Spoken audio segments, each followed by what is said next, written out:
আসসালামু আলাইকুম। আজকে ৪ ভাই মিলে ঘুরতে গেলাম রাজশাহী শহরে। রাজশাহীর গ্রামে আঁকাবাঁকা পথ ধরে চলে গেলাম রাজশাহী শহরের উদ্দেশ্যে। এরই মাঝে বাচ্চু ভাই সামনের দিকে পিছনের দিকে ঘুরে ক্যামেরার সামনে আসলো।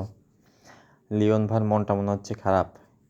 কিছুক্ষণ পরে লিওন ভাইও না ভাই আমার মন ভালো আছে আমার সামনে আসলো।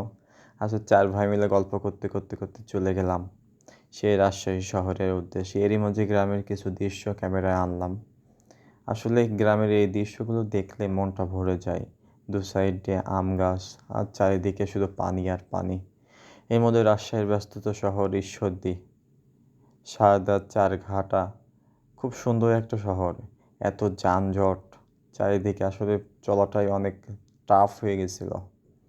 এর মাঝে সুন্দরভাবে রাস্তা পার হয়ে আসলে একটা কথা বলা হয় না, আজকে আমরা ৪ জন, আমাদের মাঝে আরও একজন স্পেশাল মানুষ আছে যার জন্য আমরা অপেক্ষা করছিলাম, আমাদের শান্ত ভাই।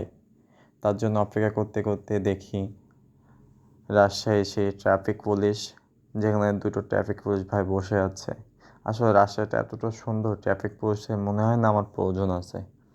এর মাঝে একটা অটো নিয়ে নিলাম, আর এই সেই স্পেশাল মানুষ, আমাদের হিরো শান্ত ভাই। একটা ছোট অটো নিয়ে আমরা চাপাচাপি করে প্রায় ৫ জন, সামনে ২ জন আর পিছনে ২ জন, ৩ জন ছিলাম। এটা হলো রাজশাহীর বিখ্যাত বরেণ্য বিশ্ববিদ্যালয়।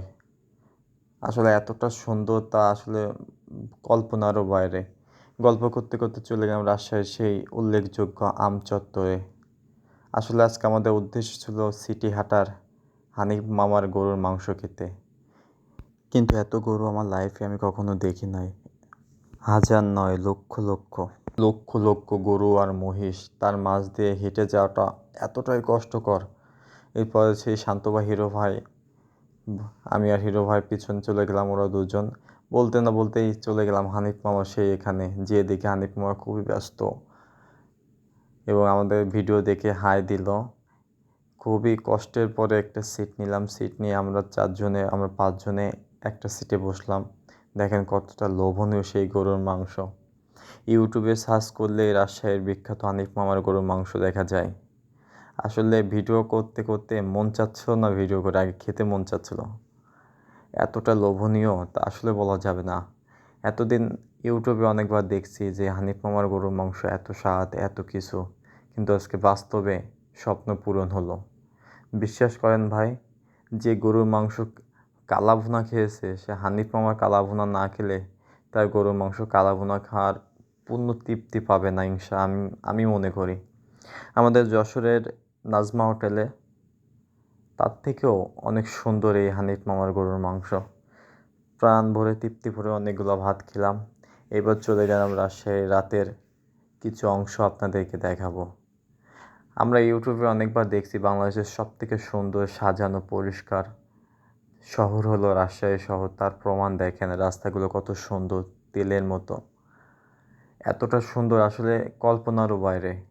আমাদের যশোরের এখানে ওখানে শুধু ভাঙা চোরা সলিং রাস্তা দেখাইছিলাম আপনাদের আমার ভিডিওতে, কিন্তু রাজশাহীতে আমি সারা রাজশাহী শহর ঘুরছি আজকে সারাদিন, বাট এতটা সুন্দর তা আপনাদেরকে বলে বোঝানো যাবে না। রাজশাহীর লাইটিংগুলো দেখেন, মনটা ভরে যাবে। আসলে জীবনে একটা স্বপ্ন ছিল রাজশাহী দেখবো, ঘুরবো, সেটা পূরণ হলো।